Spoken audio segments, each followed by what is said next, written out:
Ted Alameu lives, works, breathes West LA, and he's got his eye on this place. There's so much is at stake. Ethiopian by birth, American by choice, Ted is running for Congress, and he's hoping to set a record. This journey from being a poor kid in Addis Ababa, Ethiopia, to coming to America, working hard, getting tremendous amount of help by this great nation's people. I have achieved a lot of things, which I don't necessarily look back, because I'm always looking forward. What else can I bring? What else can I do in this country? If he wins, Ted will become the first ever Ethiopian-born, in fact, the first ever African-born congressman, inspiring others to reach high regardless of where they're from. We immigrants have so much to contribute to this nation. Take a look at around us. Immigrants are scientists, doctors. They invent things, right? They participate even in law enforcement, our military, the White House, the State Department. All these places with just higher power and genius, immigrants are playing some critical role. And so that's what it is. They're giving back to the country that gave them so much.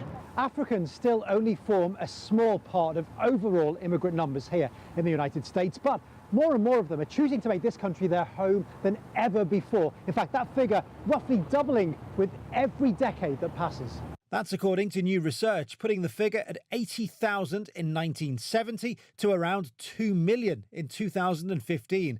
Nigerians number the most, Ethiopians not far behind. Americans love Ethiopians because they're decent people, they're hard worker people, really. Ekli runs this restaurant in LA's Little Ethiopia. I came like 1988. And like so many here, she makes her living go a long way, quite literally. I built this business, I'm gonna support people. I send a little money, and then I send the school over there. I help my grandma, my mom, and everybody. Of course, African migration to the US is not new. The slave trade brought hundreds of thousands of enslaved Africans here.